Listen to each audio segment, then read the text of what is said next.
Morning my dear students. आज हम discuss करेंगे आपका जो फ्रेंच रिवॉल्यूशन का लास्ट पार्ट है, डिस्कस करेंगे। ये हमारा पार्ट 5 होगा। इसके पहले 4 पार्ट्स में हमने फ्रेंच रिवॉल्यूशन से रिलेटेड ऑल द टॉपिक्स को हमने एक्सप्लेन कर दिया है। पूरे टॉपिक्स को कवर किया जा चुका है। बस ये लास्ट पार्ट हम डिस्कस करेंगे। यहाँ पर मैंने इसके पहले वाले वीडियो में रीज़न ऑफ टेरर तक एक्सप्लेन किया था। ठीक है, इस पार्ट में हम डिस्कस करेंगे did women have a revolution. तो चलिए शुरू करते हैं part 5, last part, French revolution. Did have women a revolution. तो देखिए, अगर हम बात करते हैं तो most women of the third estate had to work for a living, did not have access to education और job training. Working women had also to care for their families, their wages were lower than those of main. तो देखिए, जो महिलाएं जो revolution की थी, जो आंदोलन महिलाओं के द्वारा किया गया था, वो इस पार्ट में हम लोग डिस्कस करेंगे। तो पहला पॉइंट में आपको बता रहा है कि जो अधिकांश महिलाएं थी थर्ड स्टेट से संबंधित, वो अपना जीवन यापन के लिए कार्य करती थी। ठीक है, ये अधिक शिक्षित नहीं होती थी और ना ही इन्हें किसी प्रकार की जॉब ट्रेनिंग मिला करता था। ठीक है, और जो वर्किंग वुमेन होती थी, जो कामकाजी महिलाएं होती थी, उनको अपने परिवार को भी देखभाल करना पड़ता था। यानी काम भी करती थी बाहर और घर के भी काम करती थी। जैसे आजकल के समय में भी बहुत सारे वर्किंग महिलाएं जो बाहर ऑफिस भी जाती है काम करने और घर में भी काम करती है। ठीक है, तो देखिए, लेकिन वहाँ पर एक सबसे बड़ा दिक्कत था कि जो उनकी वेजेस था, उनकी मजदूरी था, वो पुरुषों के अपेक्षा कम होता था। मतलब जो कार्य पुरुष कर रहे हैं और वही कार्य अगर महिलाएं करती थी, तो उन दोनों के कार्यों के कंपैरिजन में महिलाओं का जो पेमेंट था, वेतन था, वो कम होता था। उम्मीद है कि ये पहला पॉइंट आपको समझ में आया होगा। नेक्स्ट पॉइंट है, in order to discuss and voice their interest, women started their own political clubs and newspapers. About 60 women's clubs came up in different French cities. One of their main demand was that women enjoy the same political rights as men. तो देखिए, अब चूंकि महिलाओं के साथ महिलाएं भी जागरूक हो रही थी और उनको भी अपने अधिकारों का भान था। ठीक है, तो इन्होंने अपने अधिकारों के लिए, अपने पॉलिटिकल इंटरेस्ट के लिए महिलाओं ने भी अपना राजनीतिक क्लब और न्यूज़पेपर को स्टार्ट किया। ठीक है, उस दौरान लगभग 60 महिलाओं से संबंधित क्लब फ्रांस के विभिन्न शहरों में स्थापित किया जा चुका था। जो महिलाओं का ये क्लब जो स्थापित किया जा रहा था, इनका मुख्य मांग होता था कि जो पुरुषों को राजनीतिक अधिकार मिला है, वो भी वही राजनीतिक अधिकार महिलाओं को भी मिले। तो ये आपका सेकेंड पॉइंट था। थर्ड पॉइंट में हम बात करते हैं, in the early years the revolutionary government did introduce laws that help to improve the lives of women. Creation of state schools, schooling made compulsory for all girls, could be no longer forced to get into marriage against their will.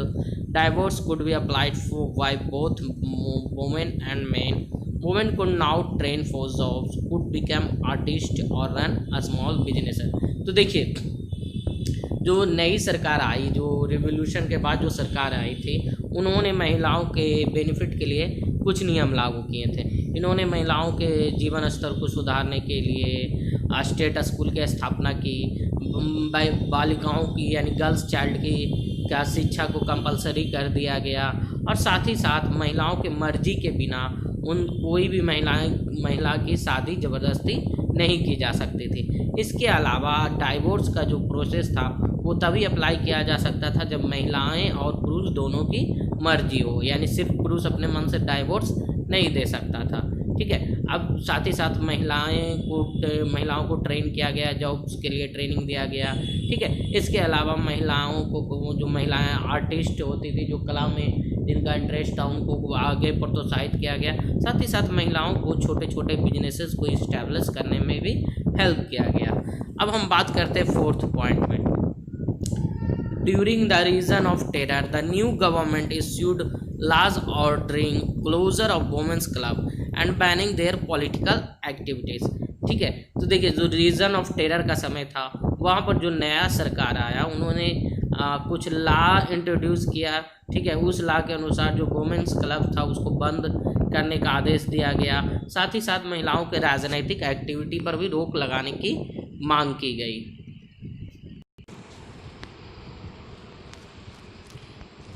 Fifth point है आपका, the fight for the vote was carried out through an international suffrage movement during the late 19th and early 20th centuries. It was finally in 1946 that women in France won the right to vote.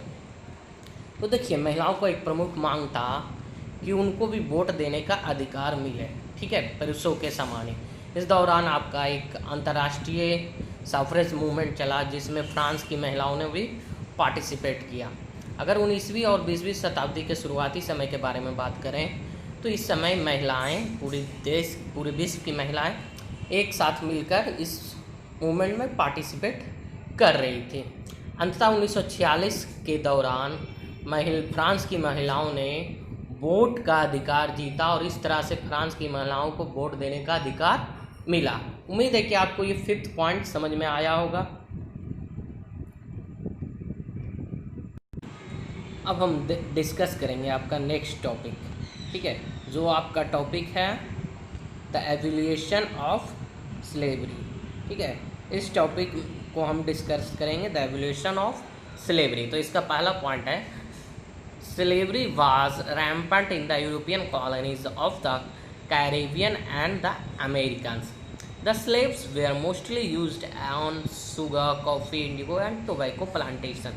Their demand was because of their availability and low cost.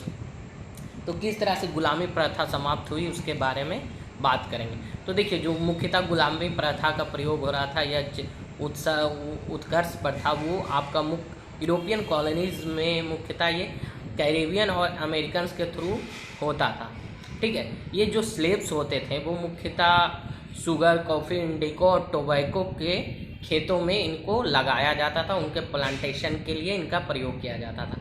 इनका मांग इसलिए होता था क्योंकि ये slave, ये जो गुलाम होते थे, ये बहुत ही कम कीमत पर ये गुलामी करने को तैयार होते थे, यानी इनकी जो उपलब्धता थी वो बहुत ही कम कॉस्ट पर ये अवेलेबल हो जाते थे। अगर हम बात करते हैं सेकंड पॉइंट के बारे में, तो इन्हें debate in the constitute assembly in October 1790 to safeguard commercial interest of planters, two parties holding opposite views emerge. The group that safeguarded planters interest but pledged to maintain order in the colonies came up around the Massive Club founded in August 1789, and their adversaries were the Society of the Friends of the Blacks founded in 1783. The outcome of the debate was that it served the purpose of drawing attention to the condition of slaves and sowed seeds of future political divisions. तो देखिए, अगर हम बात करते हैं constitution assembly में, अगर हम बात करते हैं तो 1790 में जो इसके लिए जो स्लेवरी को ख़त्म करने के लिए एक डिबेट हुआ। ठीक है, इसमें मुख्यतः जो कमर्शियल इंटरेस्ट, जो प्लांटर्स थे यानी जो खेती करने वाले लोग थे, उनके कमर्शियल इंटरेस्ट के बारे में भी बात की गई। यहाँ पर जो दो पार्टीज था जो एक दूसरे के विरोध भी में रखता था, मतलब उनके नज़रिया एक दूसरे के खिलाफ था। ठीक है, वह जो ग्रुप प्लांटर्स के बारे में बात कर रहा था, ठीक है, उसने क्या कहते हैं कि कॉलोनीज़ में ऑर्डर को क्या कहते हैं, उनके प्लांटर्स के इंटरेस्ट को मेंटेन करने के लिए, ठीक है, एक क्लब की स्थापना की, मैसिक क्लब। ठीक है, क्लब की स्थापना की, मैसिक क्लब, जो कि अगस्त 1789 में हुआ था। ठीक है, जबकि इनके विरोधी ग्रुप जो सोसाइटी ऑफ फ्रेंड के नाम से जाने गए, जो society of the friends of the black के नाम से जाने गए, इनकी स्थापना 1783 में ईस्वी में हुई। ठीक है, यानी एक तरफ प्लांटर्स का सपोर्टर ग्रुप था, एक जो गुलाम के सपोर्टर ग्रुप थे। ठीक है, जो ये डिबेट हुआ था, उस डिबेट का मुख्यतः आउटकम ये हुआ कि जो गुलामों की स्थिति थी उनके तरफ लोगों का ध्यान आकर्षण करने के लिए, स्लेव्स के कंडीशन को बढ़िया करने के लिए ये डिबेट का से शुरुआत हुई। ठीक है, ताकि पूरी दुनिया को इनके बारे में पता चले, और ये एक तरह से फ्यूचर पॉलिटिकल डिवीज़न के लिए एक तरह से इनके शुरुआत हो चुकी थी, मतलब भविष्य का बीज इसमें पड़ चुका था। अगर हम थर्ड पॉइंट के बारे में बात करें तो देखिए 4 फरवरी 1794 को इसको पहले हम एक्सप्लेन इंग्लिश में बोल देते हैं, उसके बाद एक्सप्लेन करेंगे। तो देखिए on February 4, 1794 the convention national assembly ended slavery in the French colonies. Napoleon Bonaparte revoked the decree in 1802। Slavery was finally abolished from the French colonies इन 1848। तो देखिए स्लेवरी को ख़त्म करने के लिए 4 फरवरी 1794 को एक कन्वेंशन हुआ नेशनल असेंबली में, और इस कन्वेंशन के द्वारा फ्रांस की कॉलोनियों में स्लेवरी को ख़त्म कर दिया गया। नेपोलियन बोनापार्ट ने इसके लिए एक डिक्री की घोषणा की 1802 ईस्वी में, और अंततः 1848 ईस्वी में फ्रांस की कॉलोनीज से स्लेवरी क्या हुआ, ख़त्म हो गया। तो इस तरह से स्लेवरी यानी गुलामी प्रथा को ख़त्म किया गया फ्रांस के से। उम्मीद है कि आपको इतना तक समझ में आया होगा। चलिए नेक्स्ट टॉपिक हम देखते हैं, the legacy of the French revolution. ठीक है, तो फ्रेंच रिवॉल्यूशन का क्या क्या प्रभाव पड़ा, उसका क्या लेगेसी हुआ, वो हम जानेंगे। ठीक है, the French revolution produced great effect not only in France but also on the whole of Europe. देखिए जो फ्रांस में जो क्रांति हुई उसका प्रभाव सिर्फ फ्रांस ही नहीं पूरे यूरोप पर पड़ा था। अब पहले हम डिस्कस करेंगे कि फ्रांस में इसका क्या प्रभाव पड़ा, उसके बाद यूरोप में क्या प्रभाव पड़ा वो जानेंगे। तो शुरू करते हैं फ्रांस में इसका क्या प्रभाव पड़ा। तो देखिए the French revolution put on end to the arbitrary rule in France and pave the way for the establishment of a republic there. तो देखिए फ्रांस रिवॉल्यूशन का सबसे बड़ा प्रभाव ये हुआ था कि जो कह सकते हैं कि जो आर्बिट्री रूल था फ्रांस में, वो एक तरह से खत्म करने में इसका एक महत्वपूर्ण भूमिका रहा था। ठीक है, और इसने रिपब्लिक यानी लोकतंत्र की स्थापना में एक महत्वपूर्ण भूमिका निभाई थी। The special privileges of the high order were abolished and lead to the regeneration of France on the basis of social equality. इसके पहले हम लोग पढ़े थे कि जो राजा के परिवार होते थे, या फिर जो सेंट लोग होते थे, या जो चर्च के पादरी होते थे, उनको स्पेशल प्रिविलेज मिलता था फ्रांस में।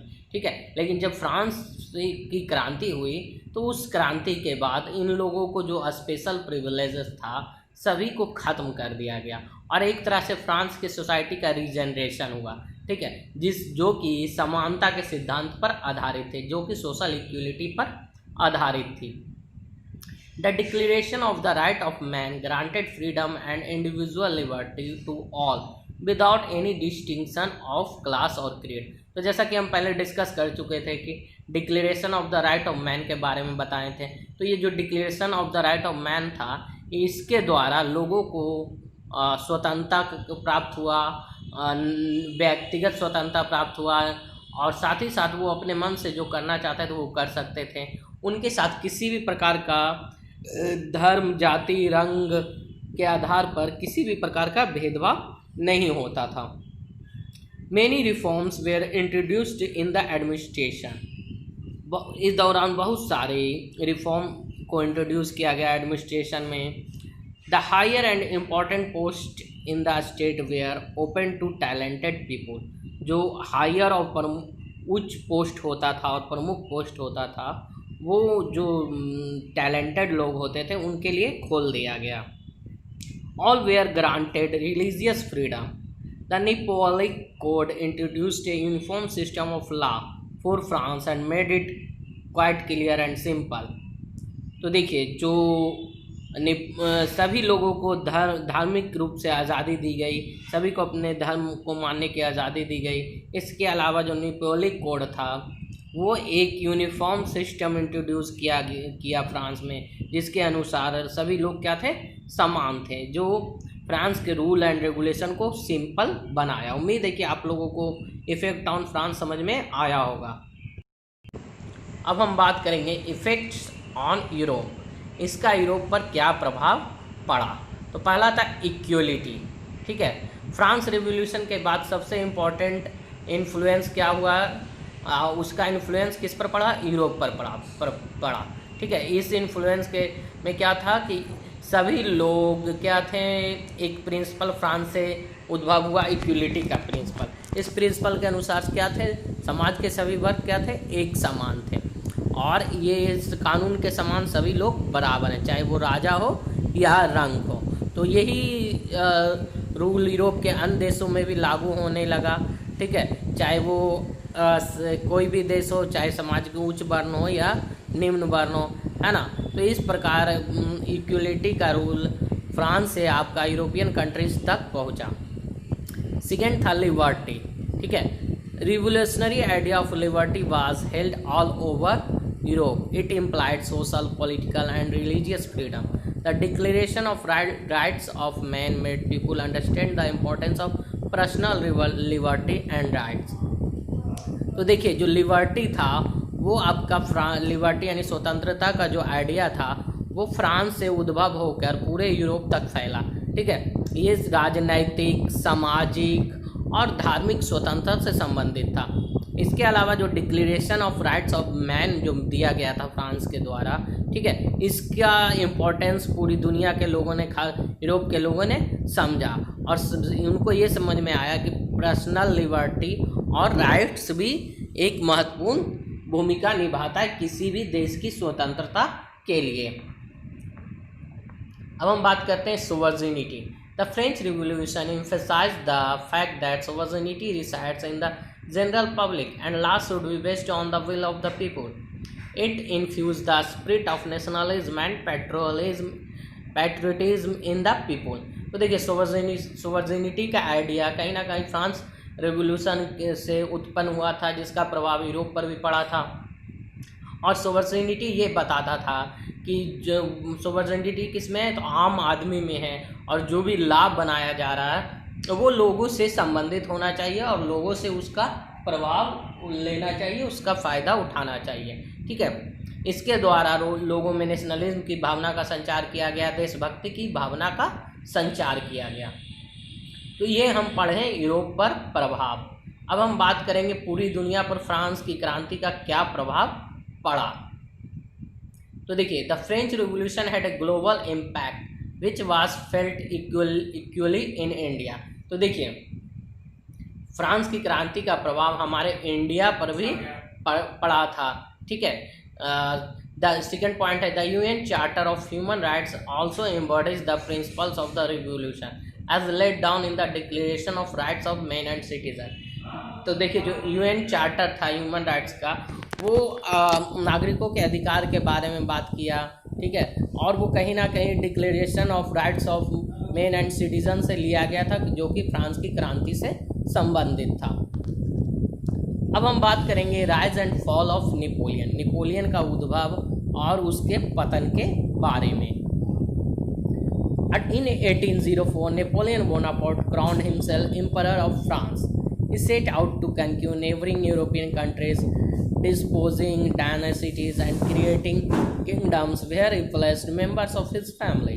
तो देखिए, 1804 ईस्वी में नेपोलियन ने खुद को फ्रांस का शासक घोषित किया था। इसने यूरोप के अगल बगल के देशों पर अपना अधिकार इस्टेब्लिश किया। ठीक है, इसने क्या कहते हैं कि जो डायनेसिटीज़ था, जो किंगडम था, उसके में अपने परिवार के सदस्यों को शामिल किया, उनको प्रमुख रोल दिया। ठीक है, Napoleon saw his role as a moderniser of Europe. Napoleon खुद को यूरोप का आधुनिक निर्माता के रूप में देखता था। He introduced many laws such as the protection of private property and a uniform system of weight and measure provided by the decimal system. तो नेपोलियन ने बहुत सारे कानून को इंट्रोड्यूस किया था। ठीक है, जैसे कि protection of private property and uniform system of weight and measure. ठीक है, इसके अलावा इसने डेसिमल सिस्टम को भी इंट्रोड्यूस किया था। ठीक है, इनिशियली मेनी सा नेपोलियन एज ए लिबरेटर, बहुत सारे लोगों ने नेपोलियन को लिबरेटर के रूप में देखा था। Who would bring freedom for the people, जो कि लोगों के लिए आज़ादी लाने वाला था। But soon the Napoleonic armies came to view everywhere as an invading force. He was finally defeated at Waterloo in 1815. तो देखिए, लेकिन बहुत जल्द ही लोगों को नेपोलियन का उद्देश्य समझ में आया और नेपोलियन की सेना को बहुत राष्ट्रों ने एक आक्रमणकारी सैन्य शक्ति के रूप में देखा और अंततः नेपोलियन का पराजय वाटरलू के युद्ध में 1815 ईस्वी में हो गया। यहाँ पे कुछ इंपॉर्टेंट डेट्स है जो आपको याद रखना होगा, जो कि हम नोट्स में आपको पहले अवेलेबल करवा चुके हैं। तो इस तरह से आपका ये चैप्टर खत्म हुआ, फ्रेंच रिवॉल्यूशन। तो उम्मीद है कि आप लोगों को ये चैप्टर समझ में आया होगा, और कुछ भी समस्या हो इस चैप्टर से संबंधित तो आप हमें मैसेज करके बोल सकते हैं या वीडियो पर कमेंट कर भी बोल सकते हैं। तो मिलते हैं हम लोग आपके नेक्स्ट चैप्टर में, तब तक के लिए गुड बाय।